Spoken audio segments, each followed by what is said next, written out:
안녕하세요. 토지빙단입니다.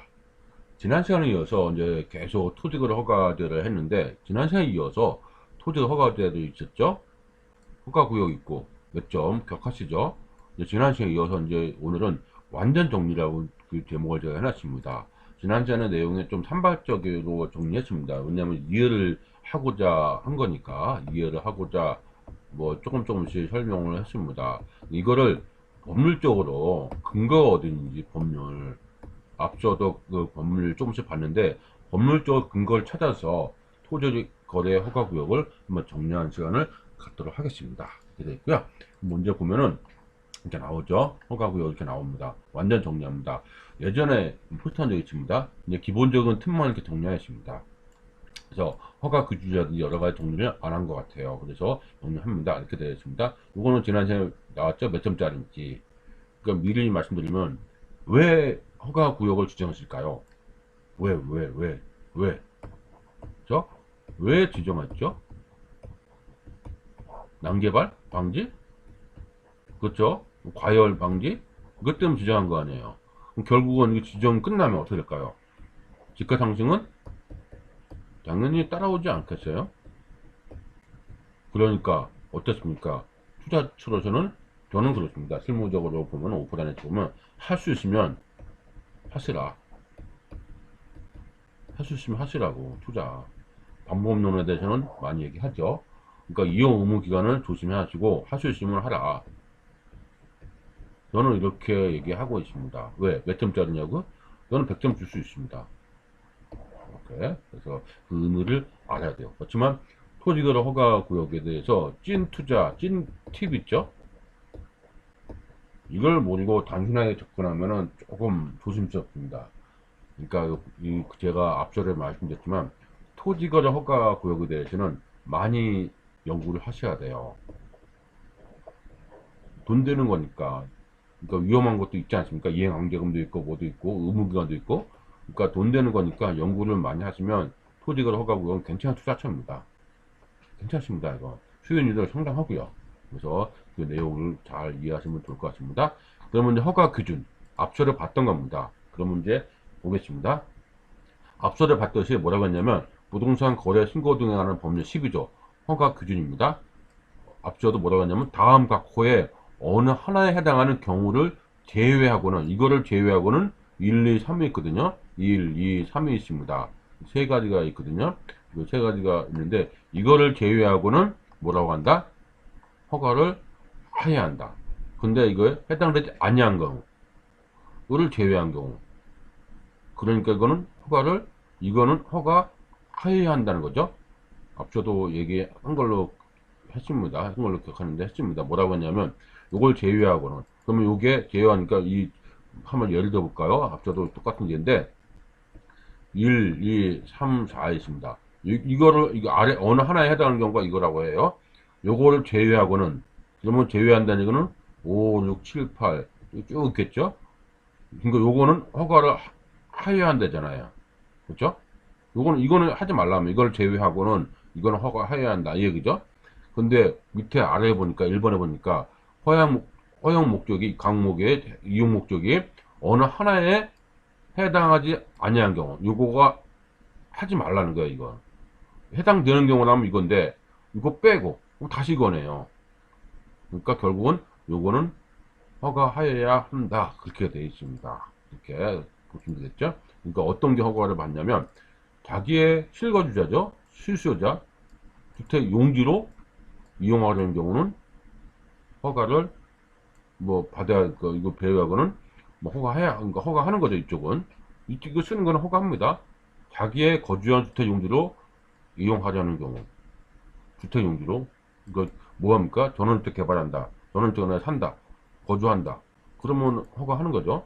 그 다음에 편의시설, 주민을 위한 도치자 편의시설, 겠죠? 이런 것도 있고요. 그 다음에 이제 우리가 제일 많이 접하는 것이 3번이죠. 허가구역 내에 있는 농업인, 임업인, 어업인, 대통령을 정하는 자가 허가구역에서 이렇게 하는 경우는 그때는 허가를 받을 수 있다는 거죠. 그렇죠? 농업인, 어업인입니다. 농업인, 어업인이죠. 요거에 대한 의미도 잘 아셔야 될 겁니다. 이렇게 있고요. 허가 기준을 보니까 그러면 여기서 필요한 경우 대통령으로 정하는 자잖아요. 또는 그렇죠? 요거 농업인, 임업인, 어업인 또는 대통령 정하는 자.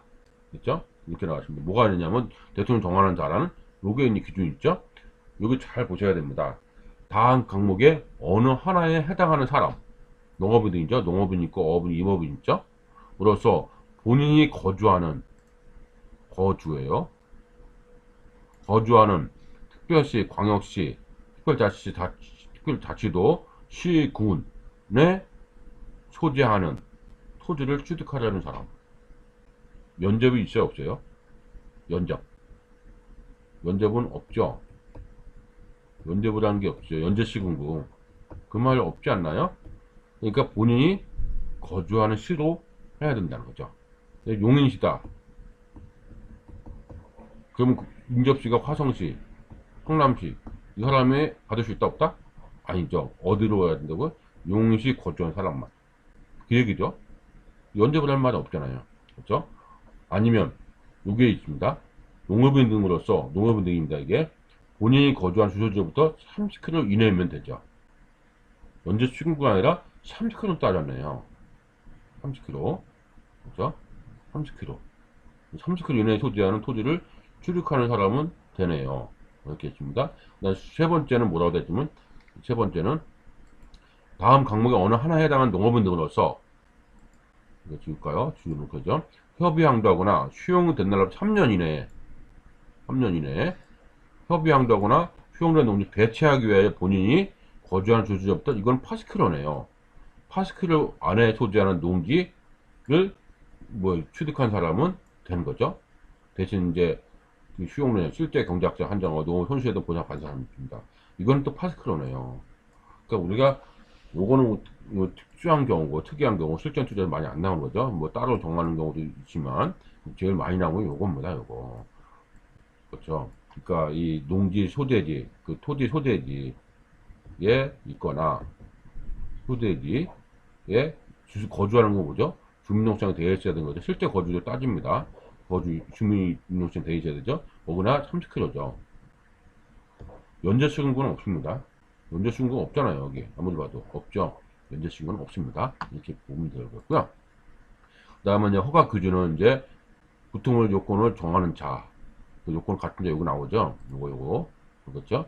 갖춘 자. 그러면 요거 갖춘 자는 그 무슨 얘기냐면 요거 나오잖아요. 구토물 정하는 요건 갖춘 자. 있죠? 4호에서 4호가 이거잖아요. 4호. 그래서 국토교통부로 정하는 자는 다음 요건에 해당하는 자를 말한다. 농업을 영위해서 토지를 취득하는 경우, 농사를 짓는 거죠. 농지법에 따른 농취증을 발급받았거나 그 발급 요건에 그 적합한 사람으로서 다음 항목의 어느 하나에 해당하는 사람.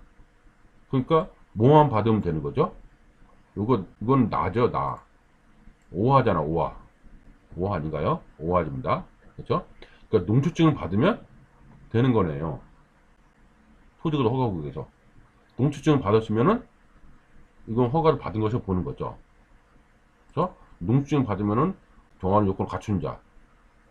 그래서 그러면 농취증을 받았으면은 뭐 한다고요? 요건에 되는 거죠. 아니면 농취증 안 받았으면은 그 발급 요건에 적합한 사람으로 다음 과목 어느 하나에 해당하면은 되는 거죠. 농취증 받는 게 더 쉽겠죠. 이렇게 보시면 되겠죠. 모두 충족한 사람이요. 어느 하나니까 가번이나 나번 중에죠. 다음 과목이나 나목 중에 하나를 해야 되는 거죠. 그렇죠? 근데 과목에서는 뭐냐면 다음 요건 이건 또 1, 2번 다 해야 됩니다. 그럼 뭐라고 되냐면 세대주를 포함한 세대원, 그렇죠? 세대주와 같이 있는 거, 같이 있는 세대주 배우자, 미혼 직계 비속을 포함하되 뭐 형편상 유전하는 경우 있죠? 이렇게 세대원 전원이 해당 토지에 소지하는 지역에 주민등록이 되어 있어야 돼요. 그 다음 세대주를 포함한 세대원 전원이 실제로 해당 토지에 소지하는 지역에 거주해야 되죠. 소재하는 지역입니다. 그렇죠? 지역에 거주해야 됩니다. 농취증 발급받거나 이렇게 요건 맞아야 되죠. 세대원 전부 다. 그렇죠? 해당 토지가 소지하는 지역, 그와 연접한 지역에 사무실, 이건 농업법인이죠? 농업법인은 연접이 따지네요. 연접. 농업법은 연접까지 따지죠. 토지거래가 이렇게 복잡합니다. 개인은 연접을 한 게 없잖아요. 없죠? 없죠? 이거는 연접이 있습니다. 연접이 있습니다. 이렇게 보시면 되겠고요. 보시면 되겠고, 그 다음에 이제 축산업, 임업, 어업을 하기 위해서는 하는 경우 다음 과목 어느 하나에 해당하는 사람이 되겠습니다. 요건은 모두 충족한 사람. 여기 보니까 요건 뭐습니까? 요건을 갖추죠. 농축증은 농업은 농축증인데 어업이나 그런 건 농축증이 없잖아요. 그렇기 때문에 다음 과목에 어느 하나에 해당하는 사람, 과목이나 나목이나 다목 중에 하나. 그렇죠?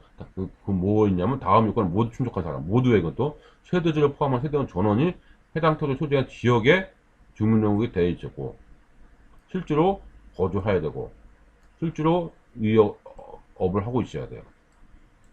이렇게 허가를 받는 거죠. 그 다음에 농업법인은 연접도 나오네요. 그래서 어업법인은 또 연접도 나오네요. 그렇죠? 어업법인.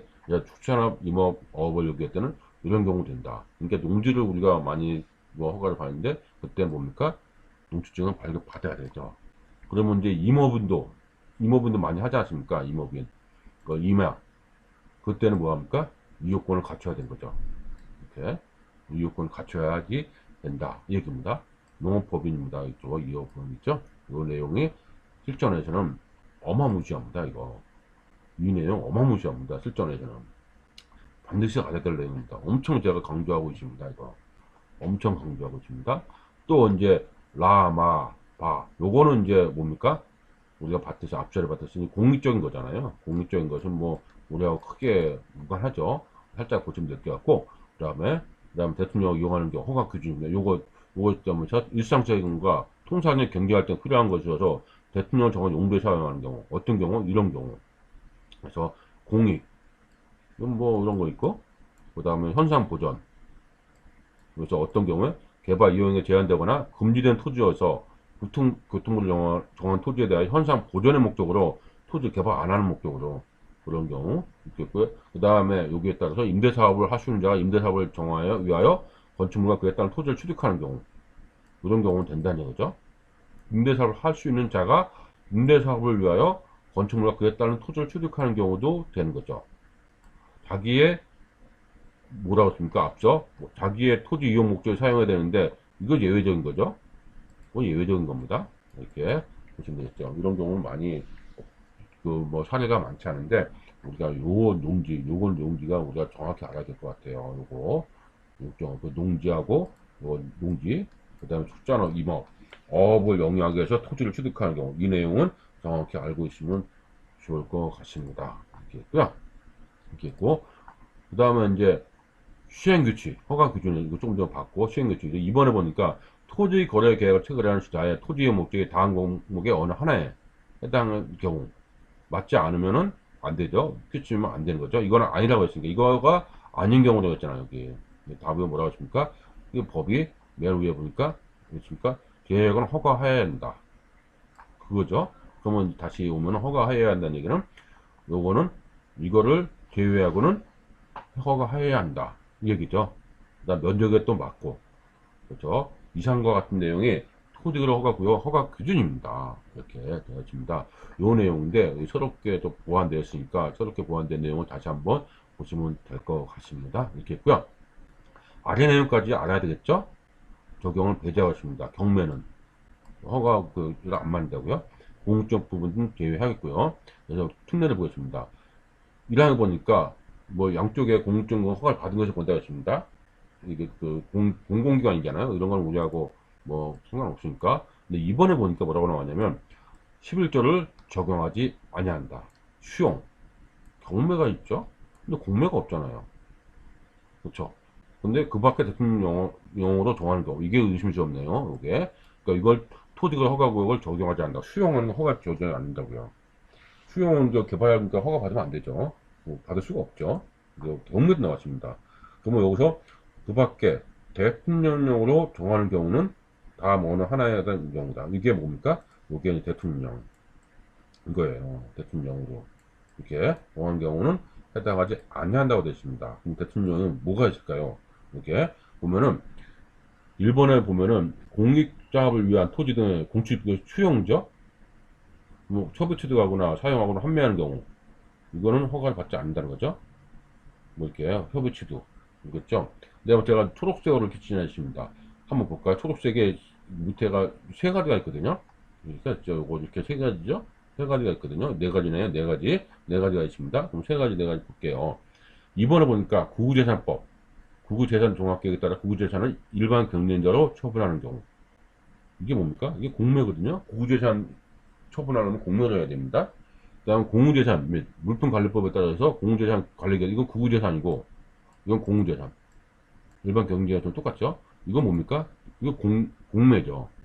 공매. 또 있습니다, 공매가. 뭐였냐면, 국세, 지방세 체납 처분, 강제 집행하는 경우. 이게 공매죠?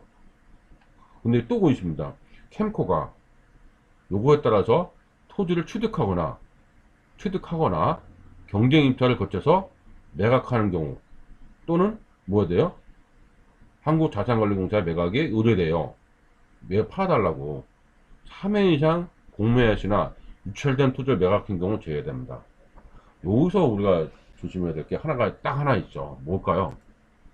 자산관리공사가 이거에 따라서 토지를 취득, 이거는 뭐 자산관리공사가 이제에 따라서 취득하는 거니까 이거는 토지 허가를 안 받죠.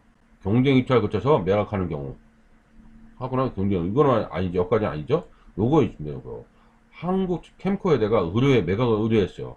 근데 3회 이상 공매를 처리했는데 유찰된 토지였어요. 이때는 안 합니다. 평가를 받지 않아요. 근데 3회 이상이죠. 처음 1회 때는 없죠. 이때는 뭡니까? 이건 허가를 받아야 돼요. 공매에서 유일하게 허가받는 게 요거죠. 공매에서. 그러니까 우리가 통상적으로 이게 거의 없습니다. 사례가. 저도 한 번도 못 봤어요. 없습니다. 뭐 있겠죠. 근데 거의 없다고 통상적으로 얘기합니다. 그러니까 공매도 허가를 받지 않다. 이렇게 알아두고 되는 거죠. 동매도 허가를 받지 않는다고 우리가 알아두면 될 것 같아요. 알겠죠?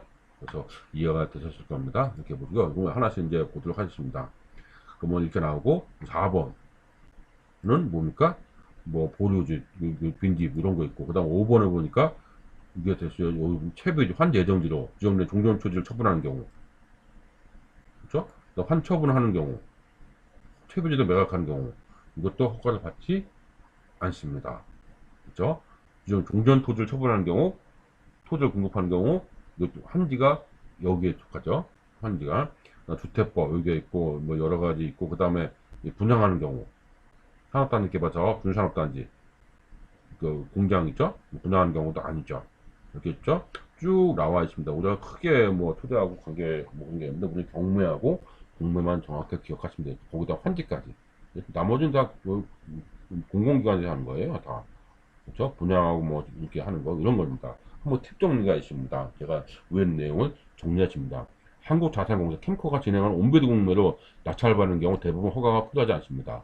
구체적으로 아까 얘기했죠? 구재산, 공유재산, 그렇죠? 압류재산, 즉 국세, 지방세 등 세금 체납되어 압류된 재산을 공매로 처분하는 경우 유입자산이라고 합니다. 유입자산 허가가 필요하지 않는다고요. 이게 되죠? 유입자산은 허가가 필요하지. 다만 공매 중에서도 후탁재산이 있어요. 후탁재산은 매각 의뢰해서 공매한 경우는 원칙적으로 허가가 필요하고, 예외적으로 3회 이상 공매 시나 유찰된 토지를 매각하는 경우에는 허가가 필요하지 않습니다. 이렇게 나왔습니다. 그러면 이제 공매에서 어떤 것만? 후탁재산만 내가 팔아주세요 하는 것만. 이것만 빼고는 공매도 다 허가죠. 이런 사례가 우리하고는 크게 상관이 없습니다. 우리 투자자 입장에서는 크게 상관이 없으니까 공매에서도 뭐라고 한다? 허가를 받지 않는다.